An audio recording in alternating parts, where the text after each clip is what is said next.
Mari kita mempersiapkan kehidupan kita untuk bersama-sama kita akan melayani firman Allah. Mari kita berdoa, mohon pimpinan kuasa Roh Kudus. Kita berdoa. Bapa dalam kerajaan surga, Bapa yang kami muliakan di dalam Kristus Yesus Tuhan dan Juru Selamat kami. Terima kasih Tuhan untuk kesempatan baik ketika kami boleh ada dalam persekutuan yang beribadah.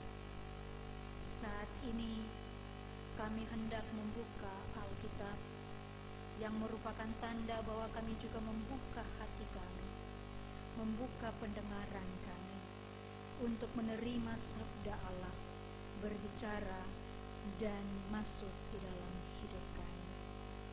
Roh Kudus, tolonglah kami supaya kebenaran firman Tuhan ini sungguh boleh kami terima menjadi makanan rohani yang menguatkan iman dan percaya kami, sehingga ketika kami kembali, kami boleh menjadi pelaku-pelaku firman Tuhan di dalam kehidupan kami dimanapun kami Tuhan utus.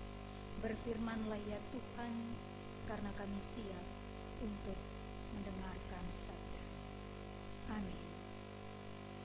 Jemaat Tuhan, pembacaan firman Tuhan bagi kita bersama di malam hari ini terambil dari Roma pasal 6 ayat yang pertama hingga ayatnya yang ke-14. Roma pasal 6 ayat yang pertama sampai ayatnya yang ke-14. Demikian bunyi firman Tuhan. Jika demikian, apakah yang hendak kita katakan? Bolehkah kita bertekun dalam dosa supaya semakin bertambah kasih karunia itu? Sekali-kali tidak. Bukankah kita telah mati bagi dosa? Bagaimanakah kita masih dapat hidup di dalamnya? Atau tidak tahukah kamu bahwa kita semua yang telah dibaptis dalam Kristus telah dibaptis dalam kematiannya? Dengan demikian, kita telah dikuburkan bersama-sama dengan Dia oleh baptisan dalam kematian, supaya sama seperti Kristus telah dibangkitkan dari orang mati oleh kemuliaan Bapa, demikian juga kita akan hidup dalam hidup yang baru. Sebab jika kita telah menjadi satu dengan apa yang sama dengan kematiannya, kita juga akan menjadi satu dengan apa yang sama dengan kebangkitannya. Karena kita tahu bahwa manusia lama kita telah turut disalibkan, supaya tubuh dosa kita hilang kuasanya, agar jangan kita menghambakan diri lagi kepada dosa. Sebab siapa yang telah mati, ia telah bebas dari dosa. Jadi jika kita telah mati dengan Kristus, kita percaya bahwa kita akan hidup juga dengan Dia. Karena kita tahu bahwa Kristus sesudah Ia bangkit dari antara orang mati, tidak mati lagi. Maut tidak berkuasa lagi atas Dia. Sebab kematiannya adalah kematian terhadap dosa satu kali dan untuk selama-lamanya. Dan kehidupannya adalah kehidupan bagi Allah. Demikianlah hendak kamu memandangnya, bahwa kamu telah mati bagi dosa, tetapi kamu hidup bagi Allah dalam Kristus Yesus. Sebab itu, hendaklah dosa jangan berkuasa lagi di dalam tubuhmu yang fana, supaya kamu jangan lagi menuruti keinginannya.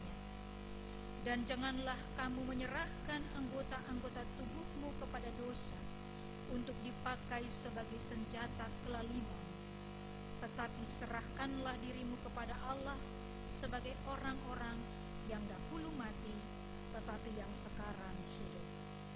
Dan serahkanlah anggota-anggota tubuhmu kepada Allah untuk menjadi senjata-senjata kebenaran.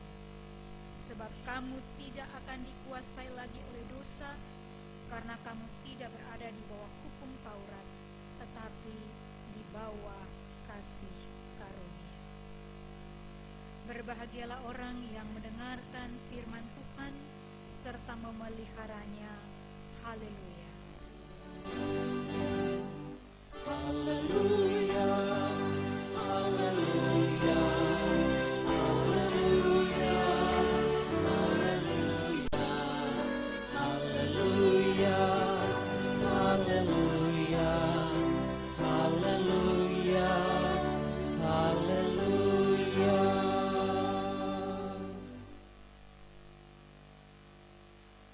Jemaat yang dikasihi dalam Tuhan Yesus Kristus, tema perenungan kita bersama di malam hari ini adalah mati bagi dosa, hidup bagi Allah. Mati bagi dosa dan hidup bagi Allah. Ini yang coba diungkapkan oleh Paulus dalam suratnya kepada jemaat Tuhan yang ada di Roma, supaya mereka mengenal siapa Tuhan yang mereka imani dan mengikuti teladan yang telah dikerjakan di dalam Yesus Kristus. Jemaat yang dikasihi dalam Tuhan Yesus Kristus, mati bagi dosa adalah sesuatu yang menjadi tugas atau menjadi bahagian kita bersama, supaya bagaimana dalam hidup ini kita berani mematikan kuasa dosa yang ada di dalam hidup kita. Kenapa demikian? Karena kita semua adalah orang-orang yang telah dipilih dan dibenarkan di dalam kuasa keselamatan yang dikerjakan oleh Yesus Kristus. Kita dipilih bukan karena kita mempunyai suatu kelebihan. Kita dipilih bukan karena kita menonjolkan diri kita di hadapan Tuhan, tetapi kita dipilih karena kasih karunia Allah yang berkenan untuk memanggil kita menjadi anak-anak. Kita dipilih untuk menjadi kelompok orang yang menerima anugerah keselamatan yang dikerjakan oleh Yesus. Yesus yang telah mengerjakan pekerjaan pendamaian ini telah memberikan dirinya untuk mati di kayu salib. Turun ke dalam kerajaan maut, turun ke dalam suatu kegelapan. Apa yang dilakukan oleh Yesus lewat peristiwa kematiannya, ini juga menunjukkan kepada kita semua bahwa Dia adalah Allah yang menolong kita untuk mematikan segala kuasa dosa yang selama ini menguasai kehidupan kita. Jadi ketika kita percaya dan mengimani Yesus Kristus sebagai Tuhan dan Juru Selamat kehidupan kita, maka kita harus memandang kepada kuasa kemenangannya yang telah mengalahkan kuasa dosa, yang telah mengalahkan kuasa maut lewat kebangkitannya. Dan dengan kebangkitan itu, maka ada anugerah kehidupan yang baru, yaitu kehidupan yang bebas dari dosa, kehidupan yang lepas dari perbudakan dosa, menjadi hidup yang diselamatkan, menjadi kehidupan sebagai anak-anak Allah. Konsekuensi atas keterpilihan untuk menerima anugerah keselamatan itu, maka saudara dan saya diminta untuk hidup di dalam kebenaran Allah. Seharusnya dosa tidak lagi menjadi bahagian kehidupan kita. Seharusnya kita tidak lagi menjadi hamba dosa untuk kemudian melakukan kehendak dosa di dalam hidup kita. Namun kita telah berpindah menjadi anak-anak Allah yang melayani kebenaran-kebenaran Tuhan di dalam kehidupan kita bersama. Ini yang mau dikatakan bagi jemaat di Roma dan juga bagi kita semua di tempat ini, bahwa kita telah dipilih, dipanggil untuk mengalami pembenaran di dalam Kristus, dan di dalamnya kita diutus untuk melakukan kebenaran-kebenaran Tuhan di dalam hidup kita bersama. Namun saudara yang dikasihi Tuhan, kita harus jujur dengan kenyataan kehidupan, bahwa untuk kemudian mematikan kuasa dosa dalam hidup kita dan menjalani suatu kehidupan yang berkenan di hadapan Allah, itu bukan hal yang mudah. Itu mungkin tidak semudah membicarakannya di mimbar-mimbar gereja. Itu mungkin bukan hal yang mudah untuk kita praktekkan di dalam kenyataan kehidupan kita sehari-hari. Karena iblis itu sangat pintar, ya. Godaan itu selalu ada di sekeliling kita, di seputar hidup kita, untuk kemudian menarik kita masuk dalam cengkraman dosa. Kemudian untuk menarik kita mengikuti apa yang dosa inginkan. Sehingga kalau saudara dan saya tidak hidup sungguh-sungguh mengandalkan kebenaran firman Tuhan, maka tidak mustahil kalau kemudian hidup ini lebih banyak kita berikan untuk melakukan pekerjaan dosa di dalam kehidupan kita bersama. Jemaat yang diberkati dalam Tuhan Yesus Kristus, hal-hal yang sebenarnya sangat sederhana, kenyataan-kenyataan yang terjadi di sekitar kita, yang seringkali membuat kita gagal untuk menjadi pelaku-pelaku kebenaran firman Tuhan. Kalau setiap hari kita jalan di Jakarta ini, mau jarak yang jauh, jarak yang dekat, seringkali kita akan menemukan kemacetan di sana sini. Ya. Saya kadang-kadang kalau ditugaskan untuk melayani suatu ibadah, saya bisa nanya sama sopir gereja, kira-kira waktu tempuh dari rumah pastori sampai ke tempat ibadah pakai macet itu berapa lama? Kalau dia bilang kurang lebih 1 jam, kita berangkat lebih awal. Jadi 1,5 jam kita sudah berangkat dari rumah supaya kita bisa sampai tempat ibadah tidak terlambat. Karena kalau tidak diperhitungkan dengan baik, Bapak Ibu, maka kemungkinan untuk sampai di tempat tujuan terlambat itu besar. Dan biasanya kalau jemaat udah tunggu lama, majelisnya udah gelisah. Begitu pendetanya datang terlambat, majelisnya senyum, tapi senyumnya masem, ya. Senyumnya kecut. Pendeta kok pakai terlambat sih? Yang seringkali kita jumpai di perjalanan itu kemacetan. Dan kadang-kadang dalam situasi macet itu, dosa bisa bertumbuh banyak. Kadang-kadang karena mau kejar waktu supaya jangan terlambat, kita terobos lampu merah. Saya punya pengalaman, satu kali saya harus ditugaskan lah untuk mengikuti satu kegiatan sinodal di satu tempat.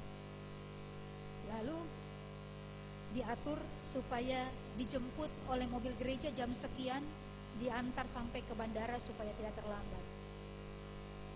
Bapak Ibu Saudara, karena satu dan lain hal, kita keluar dari pastori sudah terlambat dari waktu yang disepakati. Begitu kita sudah salah perhitungan keluar dari jam yang sudah ditentukan, kita ketemu macet. Di Cinere itu macetnya minta ampun. Kita ketemu macet. Saya bilang cilaka 12. Ini kalau sampai bandara terlambat selesai. kita nggak bisa ikut kegiatan sinodal. Masa mau suruh sopir ganti tiket? Kan nggak mungkin. Akhirnya karena si sopir ini panik, dia mulai bawa mobil. Suatu saat ada lampu merah, dia terobos. Ada polisi di sisi kanan jalan. Dalam hati saya habis. Bapak Ibu tahu, mobil itu di samping pintunya itu tertulis dengan jelas GPIB Sumber Kasih.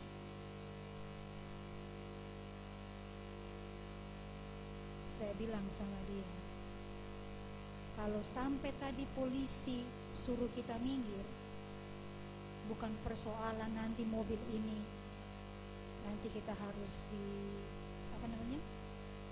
ditilang, tapi yang paling repot adalah GPIB Sumber Kasih yang tertulis di samping mobil gereja ini. Karena orang tahu kualitas hidup orang Kristen itu selalunya baik. Nanti dibilang sudah langgar lampu merah, orang Kristen lagi, gereja lagi, cilaka. Untung, entah itu untung apa enggak saya nggak ngerti, tetapi kita lewat terus. Yang lain dalam mobil ketawa, dalam mobil saya itu marah setengah mati. Akibat kesalahan yang kita lakukan, kita mengakibatkan kesalahan yang berikutnya. Satu perbuatan salah meneruskan kesalahan yang berikutnya, melahirkan kesalahan yang berikutnya, dan seterusnya. Bapak Ibu coba kalau dari rumah pagi-pagi mau ngantar anak sekolah, kalau kita perhitungannya telat 5 atau 10 menit aja, udah kacau di jalan. Sepanjang jalan ngomel-ngomel, kamu sih terlambat, kamu sih. Pagi-pagi damai sejahtera udah hilang, pagi-pagi udah ribut aja di jalan. Belum lagi kalau ada motor yang iseng lewatin mobil kita, ngamuk kita, iya kan? Ini hal yang sederhana, tetapi yang sering kali kita alami dalam kehidupan kita. Masalah-masalah sepele, masalah-masalah sederhana. Ketika kita tidak bisa menata diri kita dengan baik, maka dosa itu dia mengintai. Ya. Dosa itu dia selalu ada untuk membuat kita masuk ke dalam perangkap. Lalu kita terlena untuk melakukan dosa. Kita terlena untuk melakukan kesalahan. Dari pagi kalau sudah marah, sampai di tempat pekerjaan kita marah-marah, sampai habis waktu kerja kita marah-marah, pulang di rumah kita masih melanjutkan kemarahan yang sama. Damai sejahtera hilang dalam kehidupan kita. Kita melayani kemarahan itu sendiri, ya? Dan inilah kegagalan-kegagalan yang membuat kita tidak bisa memberi diri untuk sungguh-sungguh melakukan kehendak Allah di dalam kehidupan kita bersama. Bapak Ibu yang dikasihi Tuhan, suatu kali saya mengikuti suatu ibadah. Lalu pada saat itu saya kenal ini pendeta, walaupun tidak akrab-akrab banget. Beliau bicara tentang merokok, padahal beliau sendiri masih merokok. Lalu beliau cerita begini, tapi jemaatnya tahu kalau Bapak Pendeta itu merokok. Jadi dengan percaya dirinya, pendeta itu katakan begini, jemaat, di rumah istri saya sering bilang sama saya, Pak, kamu itu udah batuk-batuk, berhentilah merokok. Di gereja, majelis jemaat sudah mulai ada yang bisik-bisik, pendeta ini gimana sih, masih merokok-merokok aja. Suatu ketika dia katakan kepada istrinya, Ma, sekarang coba jawab saya, daging mentah dan daging yang diasapin, mana yang bertahan lama? Bapak Ibu, daging mentah dan daging yang diasapin, yang bertahan lama yang mana? Daging yang diasapin. Jadi beliau katakan, supaya dia tetap umur panjang, dia merokok aja, supaya dagingnya diasapin terus tuh ke dagingannya. Karena kalau nggak pakai asap rokok, nanti hidupnya nggak panjang. Saya waktu dengar khotbah itu saya ketawa setengah mati. Lucu kok pendeta ini membela dirinya. Ya. Lucu ketika dia mencoba untuk membenarkan apa yang dia lakukan. Padahal memang banyak orang bilang Alkitab nggak pernah bilang kalau merokok itu dosa. Cari deh dia surat mana, cari deh di Alkitab yang mana, pasal berapa, ayat berapa. Nggak ada bicara tentang merokok itu dosa. Ada juga yang ngomong kayak gitu, sehingga merokok jalan terus ya. Walaupun sudah batuk-batuk, udah batuk-batuk tuh, kalau udah batuk-batuk ganti merek rokok lah. Jangan pakai rokok yang biasa, ganti merek. Tapi berhenti merokok tidak. Kami di Sumber Kasih, GPIB Sumber Kasih, ada semacam suatu ketentuan yang tertulis kecil, tidak tertulisnya besar. Maunya begini, tahu-tahu dirilah. Tulisannya dilarang merokok, kecil banget ditempelkan di sini. Jadi kalau orang yang keperhatikan, dia nggak tahu kalau di lingkungan gereja itu dilarang merokok. Lalu suatu saat ada pertemuan warga Sidi Jemaat, kemudian membahas soal rokok merokok. Habis pertemuan itu, saya pulang. Karena rumah saya searah dengan seorang majelis, saya udah katakan, Om, kalau pulang saya nebeng ya, biar sopir istirahat aja. Oke, Bu Pendeta, ikut saya aja. Nanti saya tunggu di depan, mobil parkir depan. Oke Om.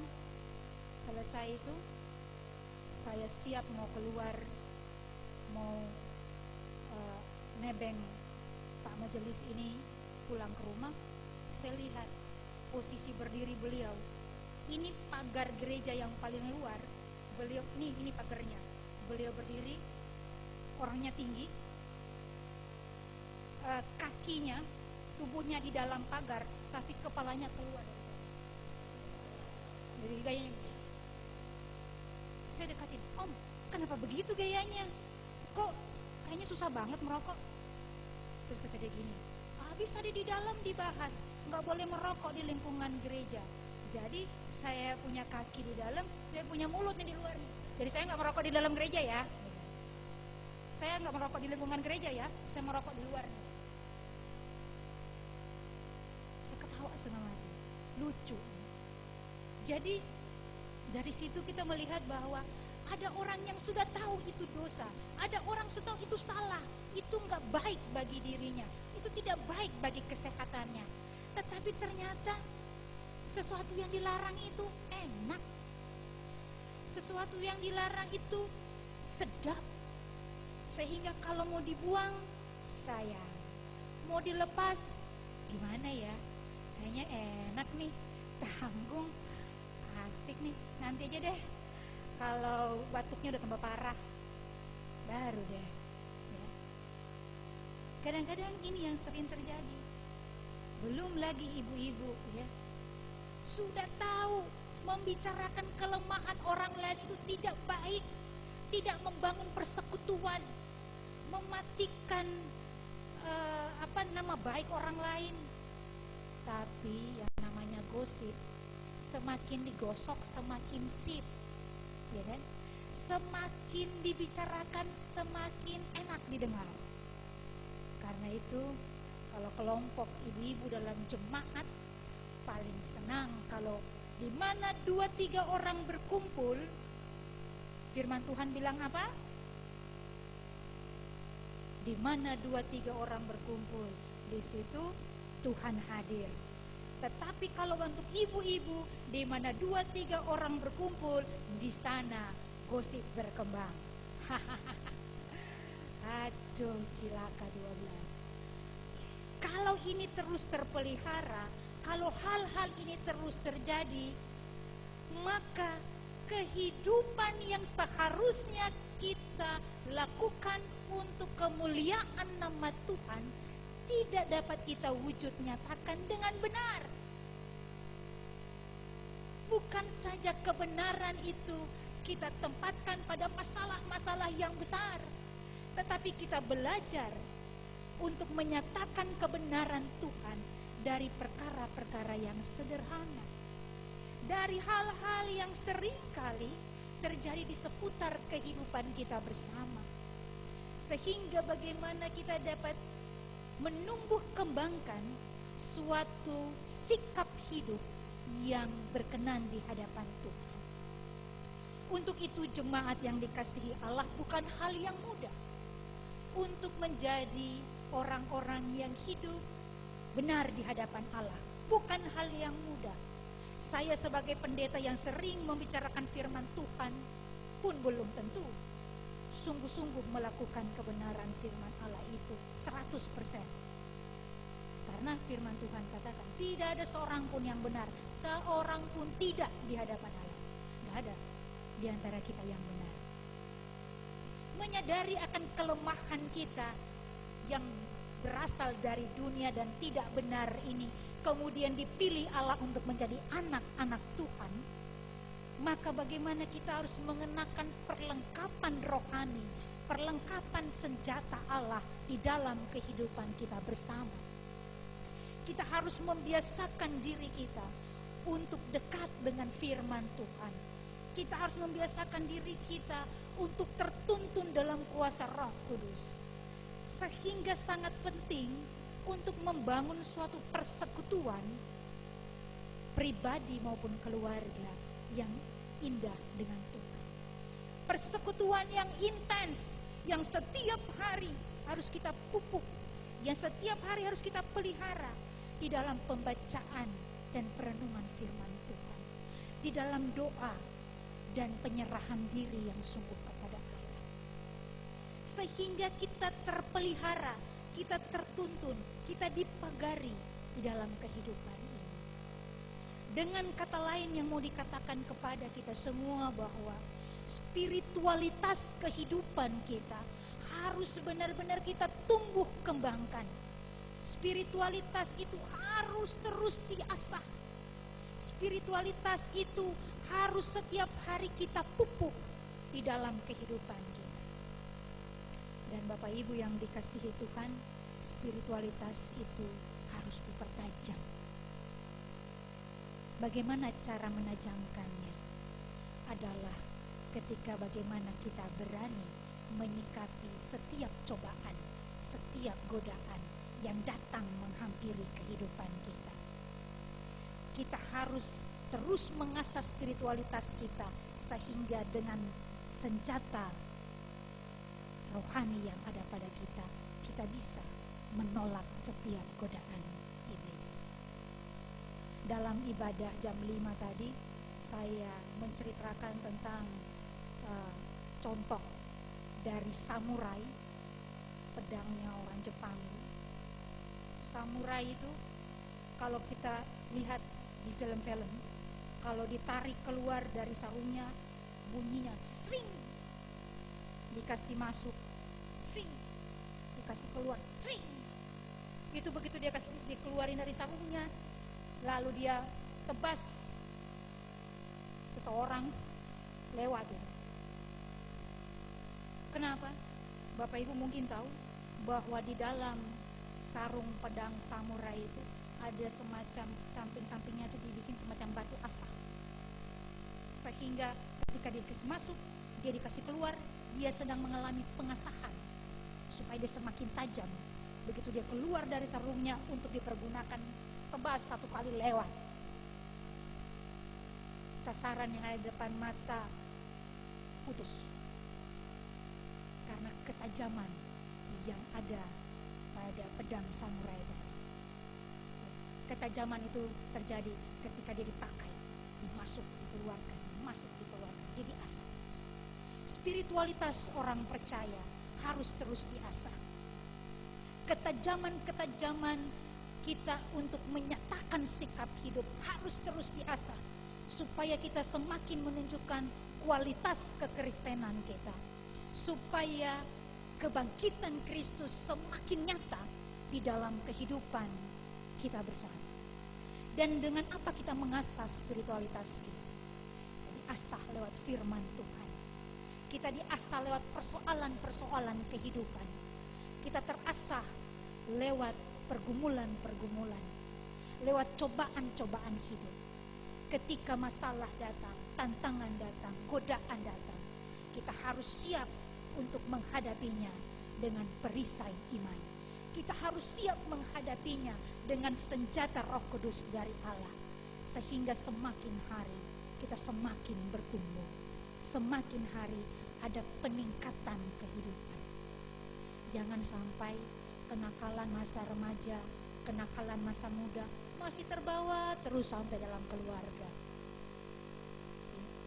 Jangan sampai kualitas hidup dari dulu sampai sekarang tidak mengalami peningkatan begitu-begitu saja.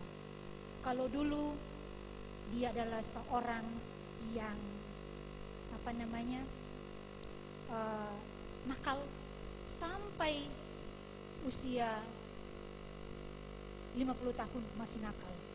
Kalau dia usia remaja 13 tahun dia nakal, sampai usia 25 tahun dia masih nakal. Bagaimana itu? Tidak ada perubahan hidup, tidak ada peningkatan spiritualitas. Berarti kekristenan kita tidak ada gunanya. Berarti kita belum sungguh-sungguh mengalami perjumpaan dengan firman Tuhan.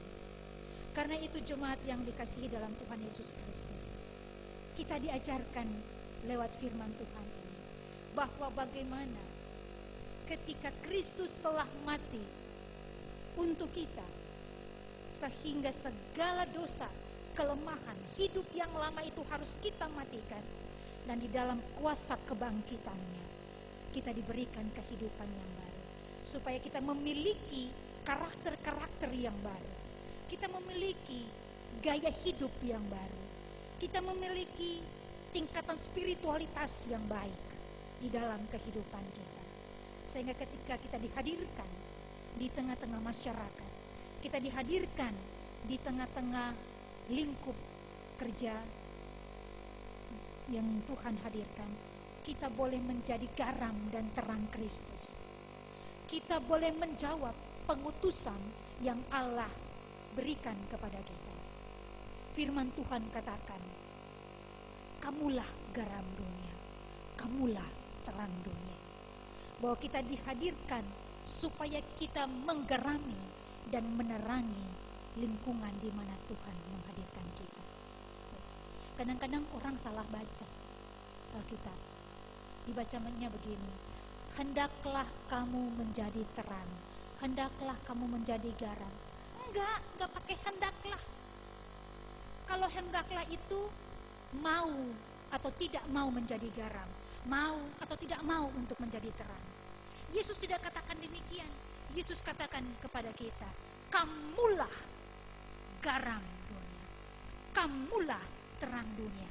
Artinya itu merupakan suatu penegasan, suatu penugasan bahwa kita sebagai orang-orang yang telah dipanggil, dipilih, mengalami pembenaran di dalam karya keselamatan Kristus. Kita diperintahkan, kita diutus untuk hadir di tengah-tengah kehidupan ini, menjadi terang dan garam, menerangi dan menggerangi dunia ini. Selamat menjalankan tugas dan fungsi sebagai terang dan garam Kristus. Amin.